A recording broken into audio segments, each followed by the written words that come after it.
Baik, assalamualaikum warahmatullahi wabarakatuh. Jumpa lagi di Style Official. Di dalam judul ini adalah judul yang sangat luar biasa, karena semua orang mengalami ini. Semua orang pernah mengalami seperti ini. Ya, pikiran versus realita. Banyak sekali seakan-akan kita hidup di dua pilihan antara pikiran kita dan juga realita atau kenyataan yang terjadi. Di video kali ini sangat luar biasa karena nanti kita akan belajar. Nanti saya akan sharing bagaimana caranya kita menyelaraskan antara pikiran kita dan juga realita kita. Bagaimana caranya kita menyikapi pada saat terjadi perbedaan, bagaimana saat kita menyikapi itu ternyata bisa kita atur, gitu ya, pikiran kita dan kenyataan kita. Bagaimana caranya kita menyelaraskan agar apa yang kita pikirkan bisa terjadi. Simak sampai selesai.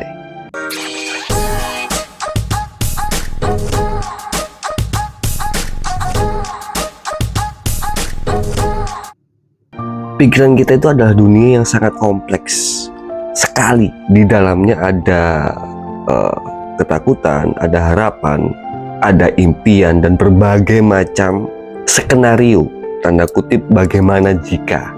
Namun realita itu adalah apa yang benar-benar terjadi, nyata terjadi dengan kita, nyata terjadi di sekitar kita. Pertanyaannya sekarang adalah, terus kenapa kadang keduanya itu tidak sinkron antara pikiran kita dan realita kita? Penyebab pertama adalah ekspektasi yang tidak realistis. Kita sering sekali menetapkan standar yang terlalu tinggi untuk diri sendiri dan juga orang lain. Misalnya, kita berharap semua orang tuh selalu setuju dengan apa yang kita katakan. Kita berharap semua orang selalu senang dengan apa yang kita lakukan. Atau kadang kita mengharapkan kesuksesan itu datang secara instan. Kesuksesan datang secara gampang, secara cepat, tanpa ada usaha yang berarti, tanpa ada usaha yang berat, tanpa ada usaha yang benar-benar mencerminkan apa yang kita inginkan. Itu namanya ekspektasi yang tidak realistis. Yang kedua adalah bias kognitif atau bias kognitif. Bias gitu ya, bias kognitif. Apa itu bias kognitif? Otak kita ini cenderung mencari informasi yang mengkonfirmasi keyakinan yang sudah ada. Ini disebut confirmation bias, ya, atau konfirmasi bias. Akibatnya adalah kita sering mengabaikan atau meremehkan bukti yang bertentangan dengan apa yang kita yakini. Penyebab ketiga adalah pengaruh media sosial. Yang ini sering sekali kita lakukan, sering sekali kita hadapi gitu, pengaruh media sosial. Media sosial itu seringkali menampilkan versi realita yang sudah difilter atau yang sudah dipercantik, yang disuguhkan kepada kita, yang kita lihat sekarang. Sering sekali kita melihat kehidupan orang lain itu yang tampaknya sangat sempurna gitu, enak sekali kehidupan orang lain itu. Tidak ada masalah, tidak ada keraguan, pokoknya enak terus.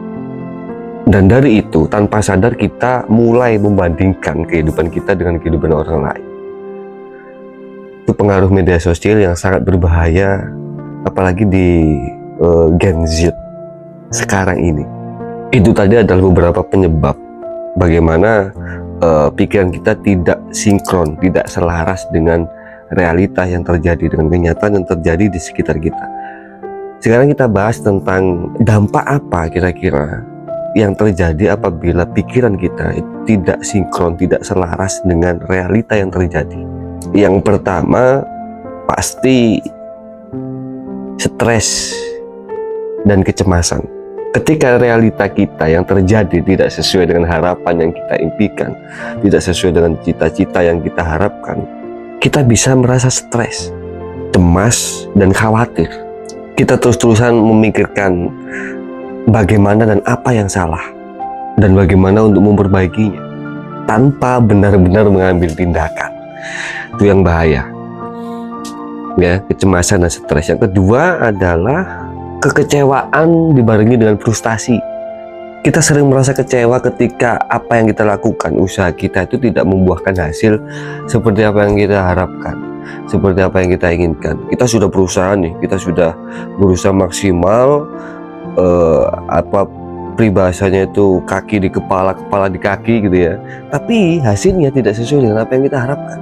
Dan frustasi ini bisa juga membuat kita kehilangan motivasi untuk terus mencoba, untuk terus semangat, untuk terus melakukan hal-hal yang baik.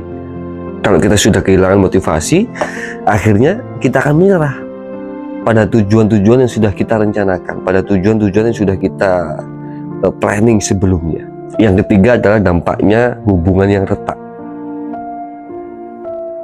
Ekspektasi kita atau gambaran kita yang tidak sesuai kepada orang lain itu bisa merusak hubungan kita dengan orang tersebut.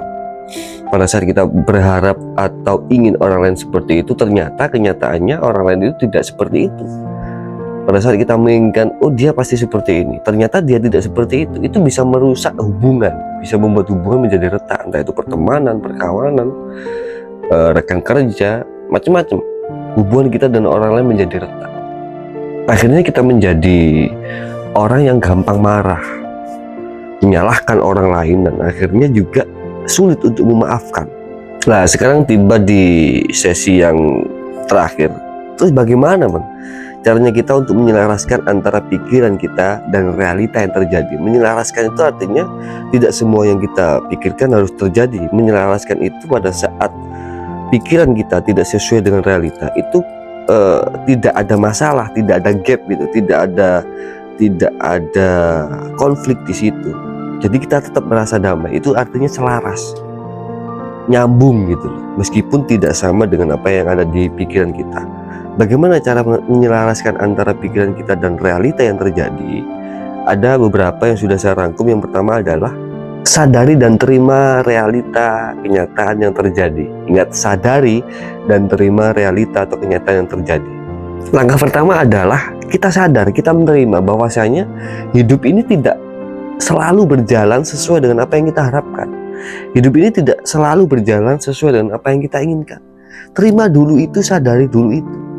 Ada beberapa hal atau ada hal yang memang itu di luar kendali kita. Kita tidak bisa mengendalikan hal itu. Kalau di stoikisme kita belajar dikotomi kendali, apa hal-hal yang bisa kendalikan dan juga apa hal-hal atau kondisi yang memang itu di luar kendali kita. Ada memang dalam kehidupan kita ini. Dan maka dari itu kita perlu belajar untuk beradaptasi. Ya, ingat, yang pertama adalah sadari dan terima realita itu. Yang kedua adalah ubahlah ekspektasimu menjadi tujuan yang lebih realistis lagi. Alih-alih kita berharap sesuatu itu terjadi begitu saja, buatlah tujuan yang lebih spesifik lagi, yang lebih jelas gitu loh. Spesifik itu artinya tidak melebar. Tujuan itu memang benar-benar jelas dan lebih spesifik lagi, lebih terukur dan dapat kita capai, bisa kita capai, relevan dan ada batas waktunya, relevan antar waktu. Jadi tidak dibiarkan mengambang beberapa tahun, harus ada jadwal, harus relevan dengan waktu yang lebih realistis gitu ya. Yang ketiga adalah latih kesadaran diri atau mindfulness. Bahasa modernnya mindfulness, latih kesadaran diri. Mindfulness itu adalah kemampuan untuk hadir sepenuhnya dalam momen saat ini tanpa menghakimi. Dengan kita melatih atau belajar mindfulness, kita bisa lebih menghargai dan melatih pikiran dan emosi kita, serta bagaimana mereka mempengaruhi persepsi kita terhadap realita atau pandangan kita terhadap realita yang terjadi. Yang keempat, ini ada hubungannya dengan yang pertama tadi ya. Fokuslah kepada hal-hal yang bisa kita kendalikan. Daripada kita fokus kepada hal-hal atau membuang energi kita percuma kepada hal-hal yang di luar kendali kita atau yang tidak bisa kita kendalikan, hal yang tidak bisa kita ubah. Fokuskan pada hal-hal yang bisa kita ubah saat ini, yang berada di dalam kendali kita. Fokuskan ke situ. Apa yang kita bisa lakukan sekarang? Apa yang kita bisa ubah sekarang? Entah itu dari skill kita, dari apapun itu yang bisa kamu lakukan sekarang. Misalkan pada saat kita merasa tidak puas gitu ya dengan pekerjaan yang kita lakukan, kita bisa memulai mencari peluang baru atau belajar, meningkatkan keterampilan itu, meningkatkan skill kita, meningkatkan kemampuan kita. Itu di dalam kendali kita. Jadi kita belajar untuk mengasah skill kita lagi, mengasah keterampilan kita lagi, itu di dalam kendali kita.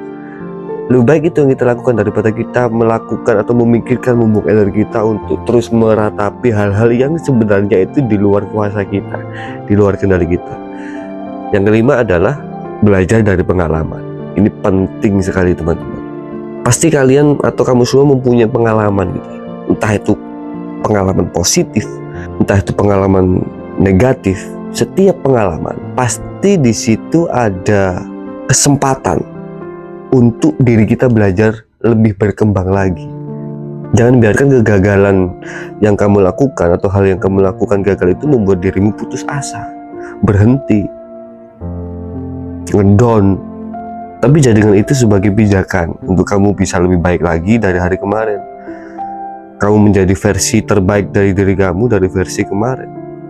Tentunya untuk masa depan kamu. Yang terakhir, yang keenam adalah jaga kesehatan mental dan fisik kamu.